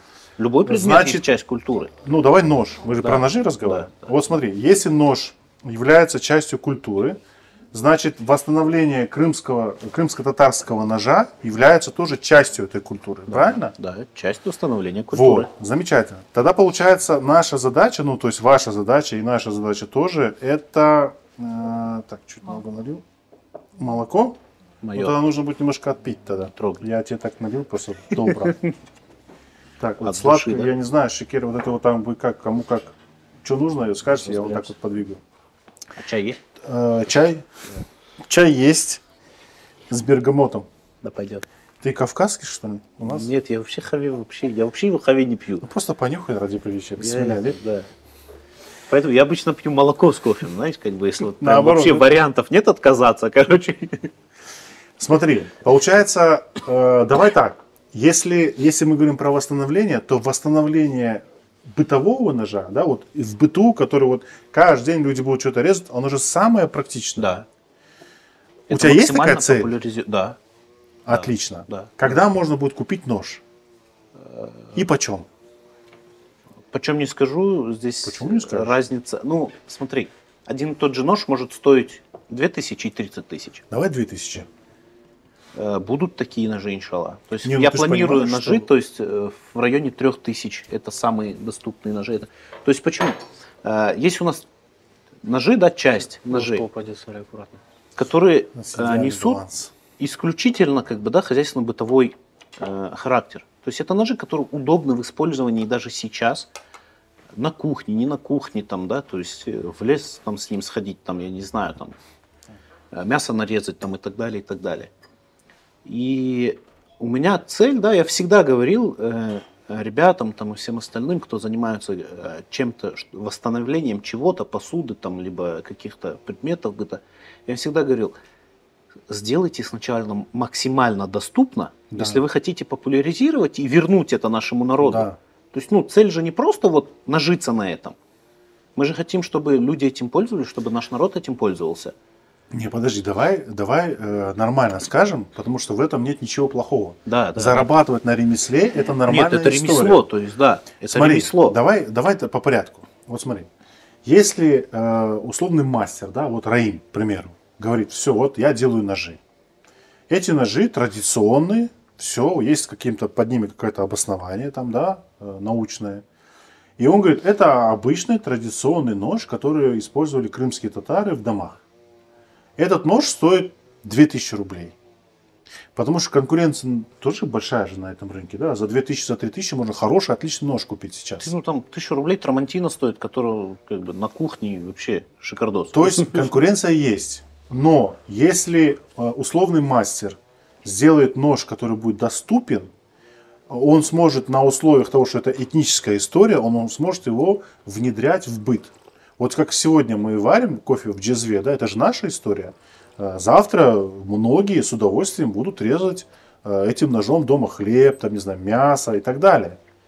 И если этот нож будет хорошо, как бы так, держать баланс между ценой и доступностью, да, и качеством, тогда он получит распространение. Почему бы на этом не заработать? То есть, понимаешь, не обязательно прикрываться это каким-то патриотическим чувствами никаких. патриотическими. Вот здесь в этом смысле это мои патриотические чувства, это вот это все исследование, Отлично. которое Это я делаю хорошая 6 база. лет, как бы, да, и которое это. То есть, ну, то, что я буду делать, например, планирую, да, иншалла, и уже потихонечку делаю, там, да, уже есть, скажем так, предсерийные модели, да, которые это. То есть это уже с точки зрения того, что вот я хочу себя позиционировать как мастер. Так, Да? отлично. То есть и опять-таки, ну, мастер, мастер же должен чем-то зарабатывать, чем-то кормить детей там, и Да. так далее, и так далее. То есть, у всего есть своя цена. Поэтому здесь как бы ценник, да, от и до бесконечности. Не, это понятно. Слушай, это и раньше так было. Да, да. Захочешь сделать за 50 тысяч нож, инкрустируешь туда что-то, добавишь чего-то, и вырастет цена. Вопрос в том, чтобы он приобрел массовый характер. Да. Чтобы это не было такой, знаешь, на стенку истории. Да, да, это да. чтобы Поэтому, вот взяли, чтобы массовый резать, характер, использовать. то есть две вещи. Это должна быть доступность и удобство в использовании. И поэтому вот я из всех наших ножей, которые у меня есть, я выбрал как бы максимально удобные с точки зрения там, своего пользования, да, или там, с точки зрения других людей, которые непосредственно принимают в этом участие. Да? То есть максимально удобные ножи, которые можно использовать в современном мире. И сейчас я стараюсь их сделать максимально доступными. То есть, чтобы цена их была доступна для всех. Чтобы это не было так, что там нож, который по сути там обыкновенный нож, стоил там 15-20 тысяч рублей. Ну, его никто не купит. Да. Ну, пару человек. Нет, люди купят. У всего есть свой покупатель, у любого товара, как бы, да, но это не будет доступно, это не будет распространено. Ну, вот то, что сейчас выкапывают, это то, что вот народ взял на оборудование. да. Потому То, что все, вот, что например, сделано было для ханов и для царей, оно в частных оно в коллекциях коллекциях в этом, например, в и музеях. на гравюрах. Вот на гравюрах мы видим кинжалы, там, бебу, Да, что-то еще. это Ну, вершина. а на гравюрах кто? Элита. Да. Ну, никто же не ходил там портрет крестьянина рисовать. Ну, если это не на жаба, допустим, который просто людей обычных писал. Да. Вопрос не в этом, понимаешь? То есть, если мы говорим про восстановление, мы в первую очередь говорим о массовом распространении. А массовое распространение это что? Это просто физически тупо доступный по цене нож. Да. Все. Вот ты говоришь, что технология на 95% восстановит. Что ты имеешь в виду? ты знаешь, что за состав металла, ты знаешь, как он куется. Что это значит? Да. Смотри, если мы берем традиционное кузнечное изготовление, скажем, ножа, да? То есть, когда Кузнечный это что ковка. значит? Рэй? Это ковка. Ну, ручная Это ковка. непосредственно Берется ручная кусок металла ковка. и куется, да? Да. Так. Берется заготовка какая-то, ну, просто кусок металла, там кругляк, квадрат или что-то, и выбивается И полностью вся его Ну, форма. это ж дорогой нож куется, получается. получается. Это работа дорогая. Так, как ее Есть, обрезать? есть, смотри. можно обойти этот момент, Да. но это уже не будет ковка. Слесарная работа. Берется, ну, проще сейчас говорю, как многие делают. Я лазером, видел даже там. кизлярские мастера, знаешь, что делают? Берут листовой металл. Так это заводское производство. На прессе. Не обязательно, в гаражах делают. На Берут плазме листовой или- металл, плазмой вырезают Да. форму ножей, потом Да. их затачивают, закаливают, термичку дают, и все. Получается дешевый, 1500 достаточно на общий хороший нож. Просто я надолго видел, как хватает. работает плазма, там действительно можно здесь каких хочешь ножей Сейчас нарезать. лазерная резка вообще смотри, даже- Лазерное, плазменное свойство. Лазерная и плазменная резка, они меняют свойства металла. Вот в месте, где прошел лазер. Понятно, я же это, говорю, да. термичку даешь потом, Да. правильно. Подожди. Даже во время термии, я общался с термистами, просто кто массово это. Он говорит, если неправильный режим резки, и это, говорит, во время термички, говорит, 50% улетает, потому что в этих местах трещины идут, говорит, сразу. Подожди, идет- подожди, вот сейчас ты как бы очень сложно говоришь. Давай вот так вот, смотри. Тебе как кузнецу можно использовать вот такую смотри. заготовку, чтобы дешевым сделать нож? Кузнечная работа не Не будет будет дешевой. дешевая. Ручная вот работа смотри, не будет. Я тебе, не я тебе, ты заказываешь там на плазме 50 заготовок, поехал, забрал. Тебе проще вот с этого момента стартовать, вот уже с плазменных вырезанных Конечно. заготовок. Но я про это говорю. Она Но это уже будет слесарная работа. Какая разница, как это Вот будет? я тебе говорю, разница есть. два, Мы же есть говорили, два помнишь, варианта изготовления про доллар. ножа. Смотри, Про доллар. кузнечная, Молекулярная сетка металла меняется. Ты же когда бьешь металл, там все уплотняется. Да. Каждая молекула металла, она сжалась. Эту заготовку ты уже не можешь бить, да, ее? То есть ее не можешь... Она ничего- уже, конечно, я ее уже не буду бить. Она почти готовая. Там заточить осталось, Я и только термичку дать, и ручку поставить. То есть А есть может два быть, пути, для смотри. кухни и хватает этого? Для кухни Но хватает. да, я тебе договорю. Два пути, да? Есть традиционное кузнечное изготовление, да, ножа. Да. Есть второй, как бы, современный способ, уже более инженерный, это и так далее. Современный. То есть это слесарная обработка. То есть мы покупаем заготовку металла, полоса условно 3 мм, Ну, полоска вот такая вот. да, 3 мм толщиной, там необходимы нам ширины. В некоторых случаях мы там сразу ее либо на гидрорезе, либо на каких-то еще этих ее вырезаю. Мгм. Там у себя я, например, это на гриндере, там на станке, да, это делаю спуски и так далее, да, там сейчас Ну, я придали покажу, да. форму, да, и То есть условно. И в этом формате мы получаем максимально уменьшенное количество человеческого труда. Да. То есть что делает цену. Чтобы просто вход обеспечить. Да. Самый низкий Да, да. вход. И вот теперь по технологии, то, что я говорю. Да, и опять-таки технология. Технология традиционная. Да, это мы берем железо. Опять-таки, смотря какой век мы рассматриваем, потому что железо было разное, и кричное, и так далее. Да, там. То есть есть экземпляры у нас из такого металла. Но опять-таки мы берем металл, ковка, термообработка, шлифовка там, на камнях, на этом. То есть огромный процесс, который у меня описан. И он очень трудоемкий. Да? И весь этот процесс, о чем я говорю, да, технологии на 95%, почему на 95%, там каких-то тонкостей я не знаю еще. Не знаем, откуда металл брать. Да, нет, откуда металл брали, откуда это, есть все сведения. Нет тонкостей, например, там именно украшения, там еще чего-то, еще Ну, это, чего-то. может, ювелиры могут делать. Технологии, да, ну, как я не застал Айдарага, да, Да. Асанова его, потому что когда я уже начал серьезно этим заниматься, как бы, и он уже как бы был не в состоянии. А ты видел работу Мехди? Да. Этот фруктовый нож, этот груша. И не помню. Я видел эти Там работы, я вообще видел это. уникальная работа. Но это сегмент супер. Смотри. Да, ну Давайте- это не сегмент как бы Да, доступного да, ножа. да. там ювелирная работа большая. Да, там ювелирная работа. Смотрите, я знаете, про что говорю? Я говорю про то, что это все понятно, что есть там ковка, есть такая технология, есть металлы разные. Это все понятно. Это называется ассортимент.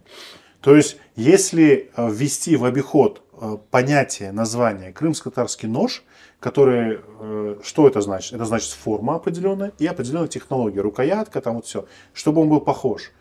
И дать ему входную цену там 2000 рублей условно, да, понятное дело, что потом можно же также предлагать ручную работу за 15 тысяч и объяснять, что это ручная, потому, понимаешь, все упирается в то, что люди не знают. Отсутствие знаний говорит о том, что человек становится невежественным. Он не понимает, почему Вот у меня сразу этот нож 2, этот 15, я куплю вот этот. Кроме того, смотри, у нас мы в принципе не знаем, да, форму крымско-татарского ножа. Ну вот это я сейчас изучаю, да, как бы это. Вот А же так лежат, в это большой же форма. массе мы же не знаем. И вот, да, мое исследование к чему? Вот, то есть у нас есть люди, например, которые исследуют и ни с кем не делятся. Есть такие люди. Да, в основном которых все так делают. Огромное количество архивов, материалов, там, я не знаю, там Да, просто можно да, музей строить, они ни с кем это не делятся, Да, ни да, с да. кем не этот, считают это своим. Я не считаю это своим и не считаю все эти ножи как бы своими. Да, я, иншаллах, эти ножи, когда полностью изучу, я их обработаю необходимыми составами, чтобы они не развалились. И часть из них я либо передам в музей, либо выставлю там, где люди их смогут вот каждый день видеть. Ты свой музей сделаешь? Ну, свой музей-то надо свое помещение, мне проще. Ну, себя в комнате сделать. Да, и каждый день на них смотреть самому, да?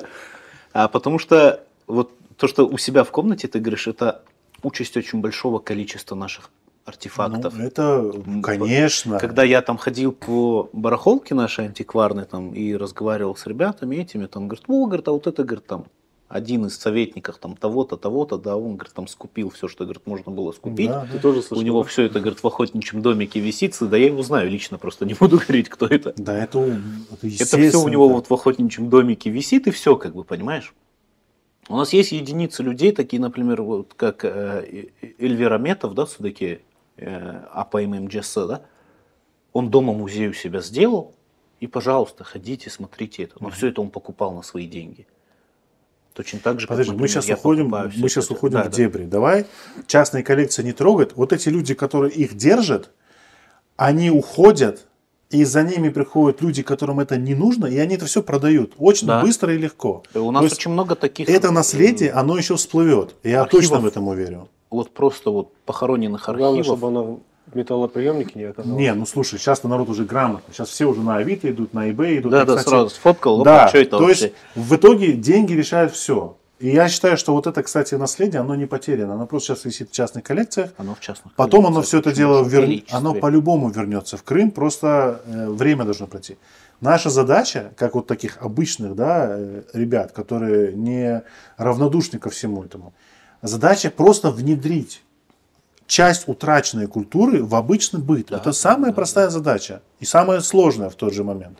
И если, допустим, ты сегодня говоришь, что у тебя есть знания, значит, этими знаниями нужно просто делиться. Да, Не сидеть на этих всем этим знаниях, делиться, а рассказывать. да. Вот Например, такие ножи, Вот то, вот что такие входит там в вопросы. мои планы, да, кроме там публикаций на Facebook, почему я сейчас там публикую на Facebook, да, все это там или в Instagram частями. Ну, платформа, что? Почему Да не нет? платформа, я просто себя пинаю, чтобы структуризировать все, что у меня есть. В том числе, да. Понимаешь, материала на самом деле там огромное количество, там можно книгу написать.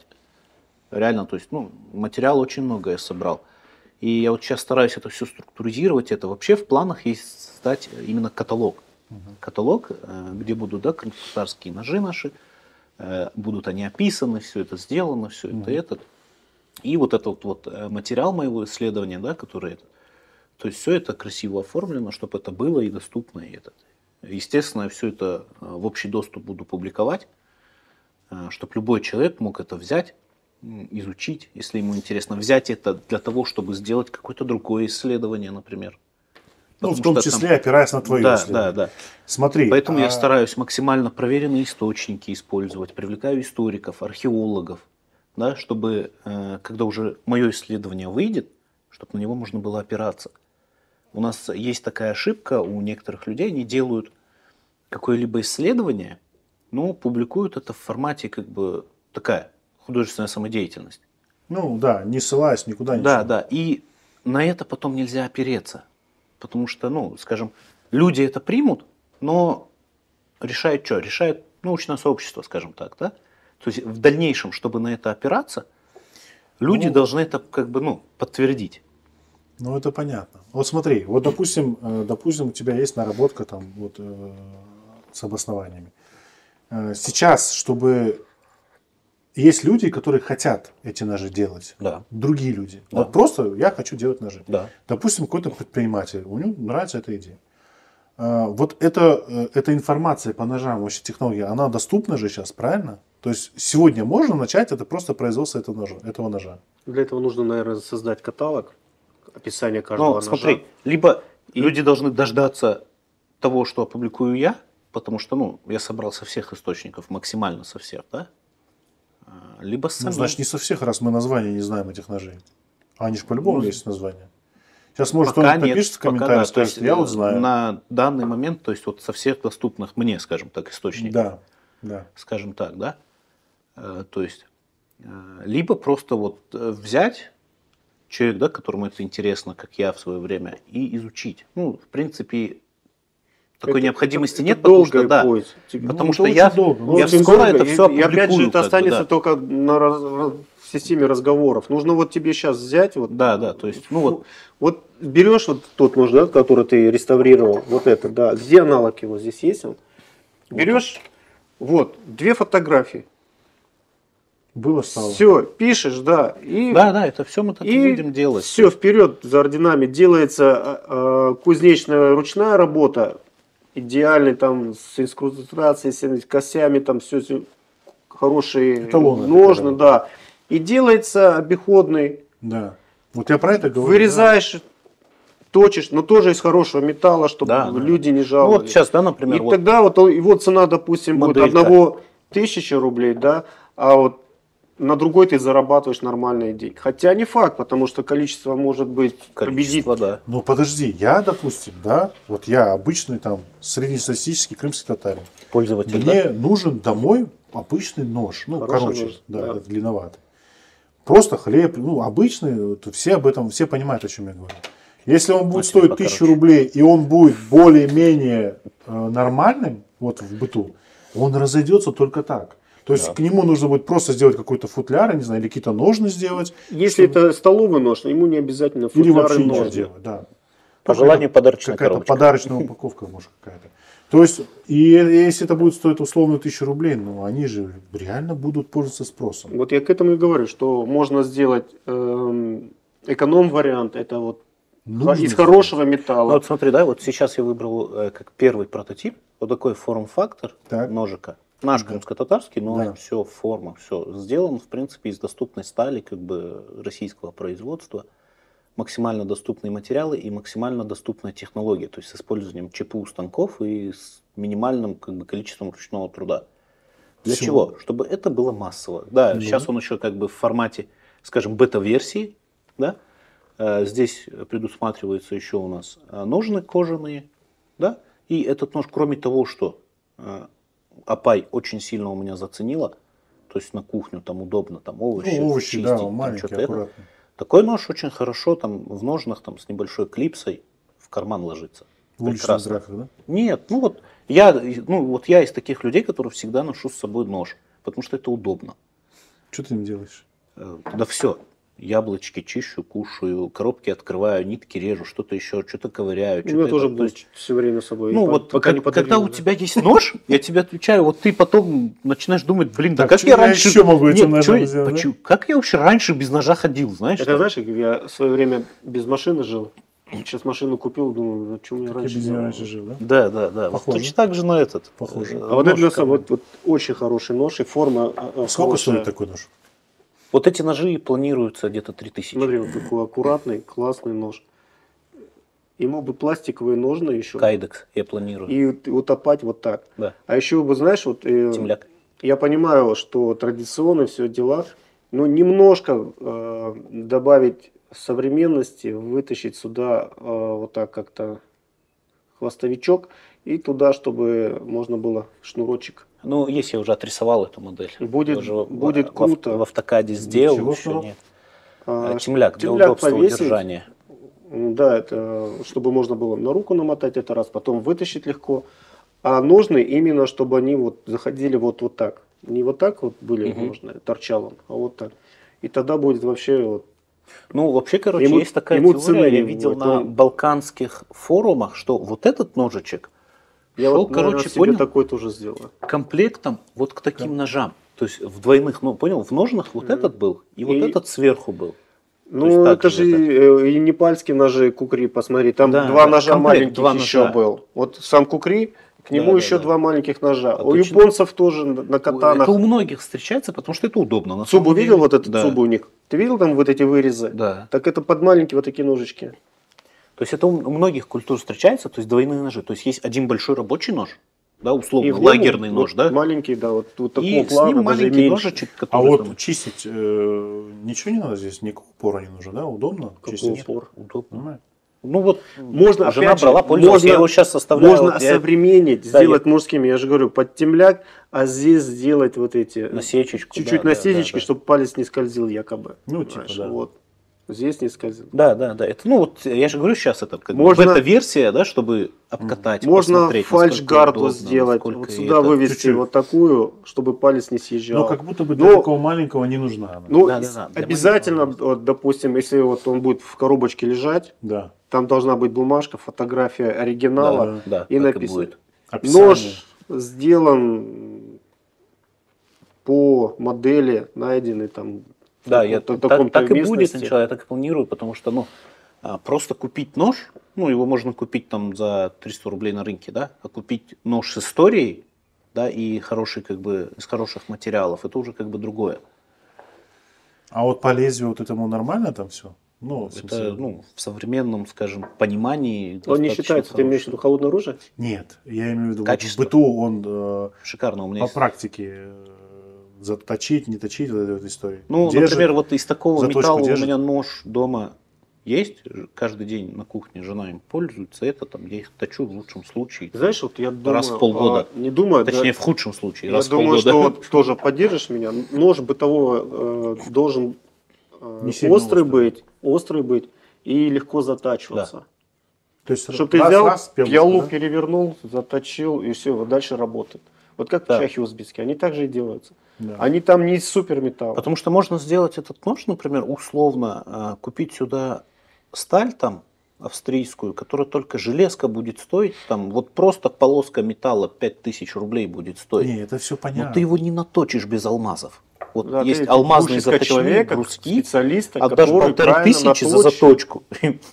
Понимаешь? И вот дома ты с ним ничего не сделаешь. Хороший нож, вот, допустим, охотничий нож тоже должен быть. Ты на охоте там разделал тушу, и все, у тебя нож затупился, тебе нужно заточить. А у тебя еще неделя в лесу там. Но у нас Взял много об людей камень. На А? охоту много людей ходит у нас. Ну, у нас есть крымские татары, охотники Ну. очень. Это у нас в Крыму очень много Не, охотников. подожди, на самом мы деле, да. ориентируемся сейчас только на крымских татар. Если нож хороший, его будут Да, все его покупать. будут, то Да, есть да, у нас да, же да. те, то есть Нет, Нет, я знаю мы ребят, когда-то он- на весь мир продавали, блин, ножи. Да, да, как бы. Да. Здесь в этом плане нет ограничений. Здесь вопрос в том, чтобы это была этнически достоверная штука. То есть, Да. ну, как крымская форма. Поэтому я говорю, ну, нужно создать вот каталог, Вот где сейчас- будут, вот сейчас вот где этот будет нож, фотография вот этого ножа Да, и да. фотография современного ножа и описание, все. А потом уже разновидности, допустим, вот сейчас как там под Да. это Там с развито темлячком, чуть-чуть, там с темляк, этим, да. да. Потому что это уже варианты. идет модернизация, современная под современные нужды. Да, потому что усложнение, оно всегда рождается на базе уже какого-то производства. Ты делаешь, Да, делаешь, да. делаешь, ты такой думаешь, а что если еще вот так вот сделать? То есть и начинаешь усложнять. То есть сейчас надо стартануть с чем-то. Начать с чем-то. Да, а и потом когда ты будешь уже, да, стартовать? Я, иншалла, планирую уже к Хурбан-Байраму, уже, то есть, чтобы были ножи. Должна быть линейка. Я тебе говорю, тебе Да. нужно сделать небольшой каталог Выбор. тех да. вещей, которые ты собрался делать. Вот сколько здесь? Ну вот смотри, есть 8 ножей, массогабаритные модели, да, которые... 8 ножей. Вот тебе нужно на них сделать каталог. И вот ты вот, Рэйм, ты как кузнец, вот ты смотришь вот на это изделие, ты как вообще их оцениваешь? Но это у Смотри, него это пробные. не изделие, это массогабаритная изделие модель. у него вот Это лежит. как бутафорная. Это, изделие массогаб- вот лежит, вот это одно. из обычного там куска железки, из этого, это я Похоже, проверяю форму, форму. То есть, форма достоверная. Это. да? Мгм. То есть здесь я их вырезал, чтобы проверить удобство. То есть какой толщины накладки должны быть, какой длины рукоять, да. То есть мы же не просто хотим сделать нож, который будет крымско-татарский, но им никто никогда не будет Ну, пользоваться. неудобно, Да, да, да. То есть, Я хотел тоже это сказать. да, то есть я же хочу сделать удобный нож, которым люди будут пользоваться, поэтому я там трачу кучу времени там, да, чтобы сделать какие-то модели, чтобы вырезать это. Я вот этих накладок, там, рукояток у меня дома там на столе валяется, там, я не знаю, по 4-5 вариантов на каждый нож я вырезал, да. Ну, вот мне нравится вот этот нож, допустим. Классно, мне Чуть-чуть тоже покороче, вот. Но такой я в поход с собой не взял бы. Вот дома хотел бы иметь такой. Хотел бы у себя на Почему поясе иметь покороче? такой По-моему, бы. длина нормально. Да, Разные, конечно. Но в поход бы не взял. Для похода вот что-то было там. Вот. Вот этот поход, и вот например. тот маленький, Вот мне самый нравится. идеальный, это- Вот, тоже Для дома вот отличный нож. классный нож. Ну, я поэтому и говорю, что нужно сделать линейку домашнюю и 2-3, да. чтобы можно было с собой Ну, брать. то есть это уже Потому что у нас вариант ахайчики лет. тоже есть любители ножей. Ну, для них, конечно, кстати, ты и нам подороже сами- можно. Вот где идет специализация, там Да, уже можно да. ценники поднимать. Там и 5, и Но 15 слово можно сделать. специализация сразу ценник поднимает. Да, то есть потому что уже очень аудитория. А так, вот реально, вот такой нож вполне Здесь, себе классно видишь, использовать. чуть-чуть шире сделать лезвие. Да. И вот Но они есть вот они, в защита, принципе, и Раим. по Да. столу не бьется. Вот он. В принципе, вот, Рэй. Я видел, да. Вот, И вот примерно. горбинка, да, это тоже же особенность. А это вот нож ятаганного типа, видишь, вот С он горбинкой. идет вот Здесь так есть вот. круче. Вот как ятаган, здесь видишь? его с собой нету. У меня есть Я вот такую похоже делал. обломки лезвия, с которой я вот эту форму восстановил, там используя уже все доступные фото и не фото эти. Вот это как бы, скажем, реплика, да? То есть это форма оригинальная. Вот это хорошо. именно реально Здесь очень ятаганный хорошие нож. режущие свойства этого ножа. Реально Да, прям вот ятаганный видно, нож, и что он он реально штрих. вот был с такой рукояткой, с такой, это он единственное, что он был По с мясу кованым работал. больстером, Прям вот с именно таким, да? раз.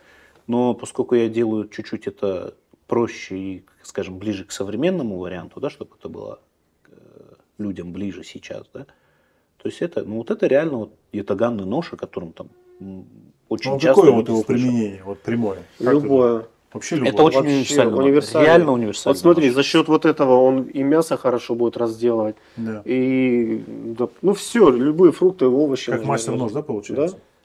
Ну, я бы не сказал, что мастер-нож, но я Ну, бы чуть сказал, это пошире будет если самый, сделать. это будет Ходовой. самый ходовой нож в формате охота, в формате в лес, в формате. Почему? Потому что он очень универсальный. Мне кажется, что вот ятаганного типа нож вида, он как будто бы очень интересно смотрится. Ну, самый То есть экзотический смысл, Экзотический. конечно. И он Сейчас я тебе выбивается из экзотически общей покажу линейки его. ножей. Вот еще смотри тоже.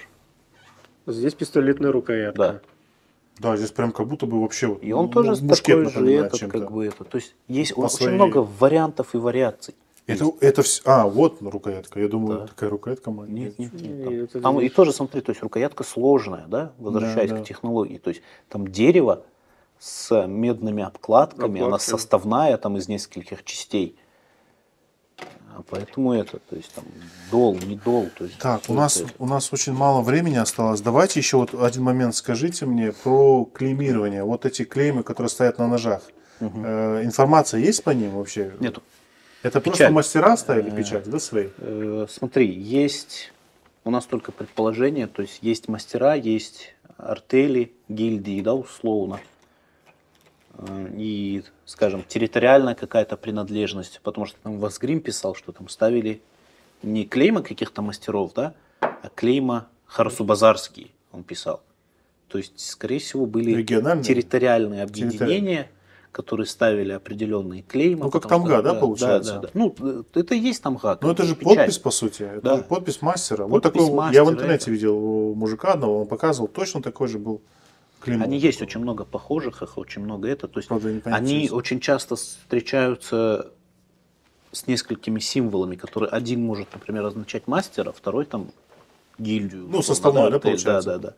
То есть, но конкретной информации о том, что вот такое клеймо тем мастерам принадлежало, такое клеймо этим мастерам такого нету. Ну, Вот, понятно.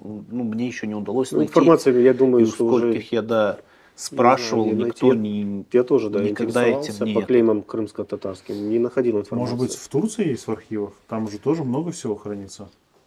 Все-таки они же закупали нормальный Ну, пар, тогда много надо пар. Закупали ехать, они, разговаривать с закупали- музейными работниками. Закупал Кавказ, министром закупал культуры. этот, но опять-таки закупали оптовый объем. То есть реально клеймо мастера это должно быть изделие вот, единичное. Ну, ты знаешь, мне кажется, что все равно есть информация, должна быть, потому что где есть опт, там есть розница, и Да, всегда да, есть какая-то точная история. Ну, смотри, есть там, например, в кавказских источниках есть там информация, пробегает о 2-3 мастерах-ружейниках, понял, ружья, которые изготавливали. Есть их имена, но нет их клея. Понимаешь, вот в чем прикол? То есть в дневниках имама Шамиля, по-моему, да, есть упоминание там был Хаджи Мурат такой, мастер, лучший, как он говорит, Там мастер. 3 брата, да, по-моему? Да. От которых на этот уехали туда. Они уехали Черкесию? в Кавказ, На Кавказ? да, во время войны Да, да, да. кавказской, да, и помогали там, и делали оружие и так далее, но опять-таки ученые, исследователи, скажем, с Кавказа говорят, что чуть-чуть не клеится эта история о том, что на момент войны на Кавказе уже ручного изготовления оружия не были так распространены, чтобы прям вот мастера туда ехали и это.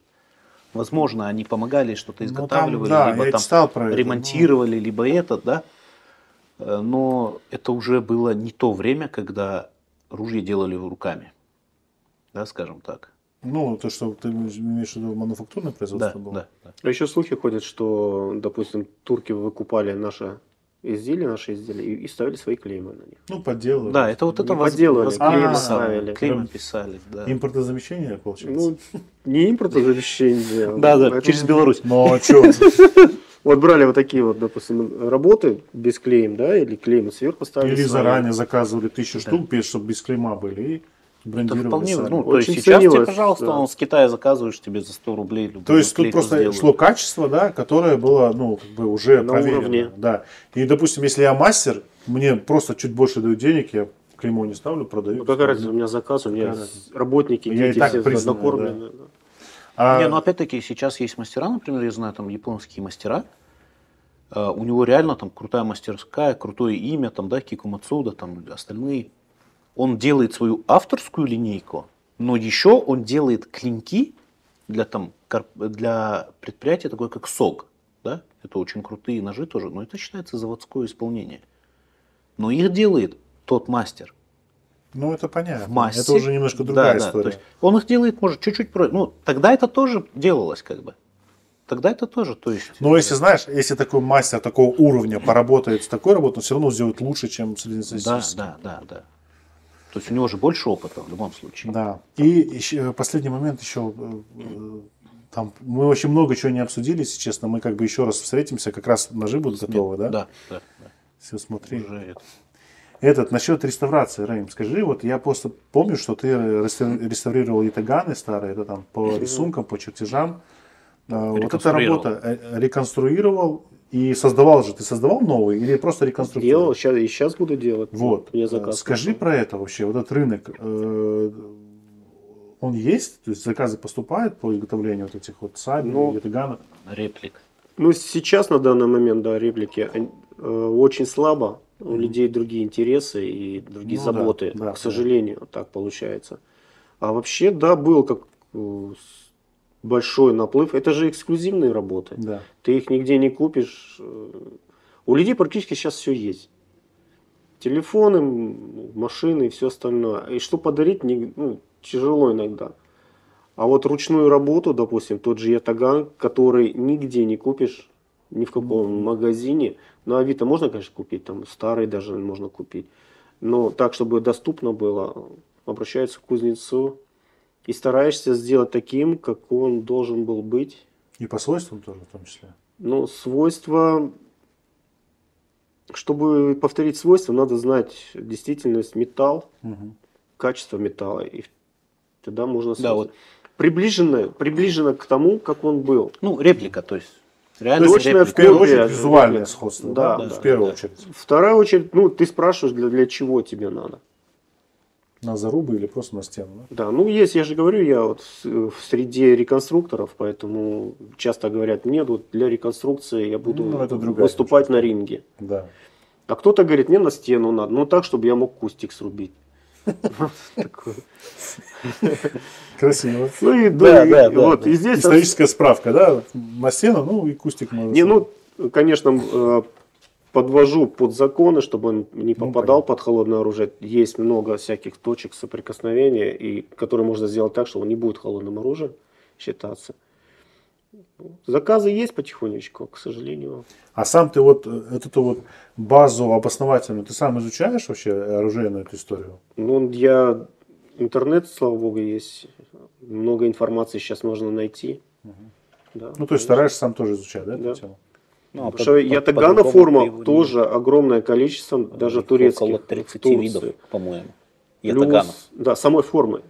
Вот. От ручки до формы клинка. Разные есть. А чисто крымский ятаган, ну, есть такого, прям вот крымский? Но он очень похож на турецкий. Я думаю, что Ну, потому что ханская стража приезжала с Турции и привозила с собой. А до этого что? до этого были другие. Допустим, та же ордынка, так называемая сейчас. Это крымско-татарская короткая сабля, Да. пехотная. Очень, Который берет свое начало вообще там Да, она очень там- давно и далеко. Она Там очень она была у классная, она хазаров, небольшого была у размера, этого, там, то есть ею Сколько, можно... сантиметров 40? Да не, ну А, где-то не, такая. больше. 70-80. Да. То есть ей можно было работать везде практически, кроме конного варианта. Ну, универсальная получается, да? Ну, в здание, допустим, зашел, потолки низкие, оно тебя не застрянет где-то там, в каких-то узких проходах, в ущельях, там. Короткой сабелькой легче работать, чем длинной, потому что Ну, да. мотнул где-то, раз застряло, там еще что-то. Ну, Или из-под щита ей А люстру удобно задел, работать, там да? еще что-то там. узких, вот таких, знаешь, когда строем идешь тоже, ты раз махнул, там пару человек своих. Товарищи, Да, голову. да, да, да. Было такое. Вот. И, ну, то есть у нас вообще тяжело взять информацию об оружии, реально. Ну, вот о понятно. крымско-татарском об этом. Я наравне с ножами начинал изучать и восстанавливать начал. Крымско-татарский щит, калкан. Я полностью нашел, восстановил технологию и так далее, там, да. Но это было очень тяжело. То есть ты щиты будешь делать? Не, делать их нет, информацию отдам кому угодно. Ты что, я попробовал их плести, Я тоже пробовал. я за 2 месяца там сплел, вот ты понимал, там щит, его там диаметр 60 сантиметров, да? Круглый он? Или он Ну, такой то есть он Ты круглый. знаешь, как корзины Калкан. делают? Ну, да. Плетет Да, корзину. да. Вот здесь А это тоже, сложнее в 40 раз. тоже идут ну, Тоже косые. кожей плетешь, да? Нет, Там нет, идет или ивовая, или этот, как его, виноградная смотри, лоза. Это смотри, Она ивовая, обматывается виноградная, это шелковой парадные нитью. щиты, а боевые Боевые. щиты там еще толще. И либо кизиловые, либо еще эти Ну, были. короче, эти, да. берется основа Короче, какой-то, дерево на него лучше. шелк наматывается. Шелк очень хорошо использовался против резов. Да и Допустим, стрелы не пробивают шелк же. ну мы... Нет, там весь прикол в том, что даже стрела в него впивается, короче, щит не разваливается. Там настолько много вот этих плетений, короче. Именно, она понял? и не Вот пробивает, у тебя два стрела. прута, Она не и- рвет ее. И ты, Она вместе с ним зайдет. Если мы говорим про Да. Чингисхана, который раздавал рубашки, Рубашки, своим воинам, да, да, она заходила, обеззараживала рану, расправляешь рубашку, вот так она выходит вместе с наконечником копья. Да. то есть, ну, это вот вообще вся сама информация, ее настолько тяжело найти на самом деле, что вот и я нашел информацию по щитам и нашел информацию по лукам. Крымско-татарский лук, да? Но, блин, это настолько тяжело одному, что вот я Не, ну, уперся в понятно. ножи 6 лет, да? Я 6 лет потратил времени, изучая ножи. Да, кроме того, что там я что-то там Ты же не работаю, прям 6 да. лет изучал. Чё Не, ты конечно, я сейчас же не физически только, я цену еще как-то набиваешь? там 3 детей как-то там смотрел еще между делом, Ну, да, как В бы. пещеру зашел, Да. отшельником Кушать там, стал и начал там, да, изучать накушать ножи. где-то там добывал что-то, да, и так далее. То есть, ну, Ну, это все хобби, да, это все между делом. Да. Когда есть, если бы, например, несколько человек, да, это уже проще. Если, например, это... Ну вот ты задай вектор, вот ты динамику придай этой теме. Вот. По-любому есть люди, которые сейчас, они думают об этом. Вот хорошо было бы делать. Есть Да просто... мы даже сейчас, смотри, мы даже сюда сейчас с Реймом ехали, Ну, и у нас Обсуждали, разговор пришел да. к тому, что мы просто в разное время об одних и тех же вещах думали. ну, это Он правильно. просто Рейм старше меня, как бы, да, он там как бы чуть-чуть раньше об этом думал, чем я. Например, о такой вещи, как Крымско-татарский клуб исторической реконструкции, да, именно вот Ну, чем да. мы, собственно, и занимаемся. Да. Исторической реконструкцией, да. И он об этом думал в свое время, как бы, да, об этих вещах. И я об этом думал, как бы, и там Я, уже... кстати, в Киеве был вот на этих боях тоже.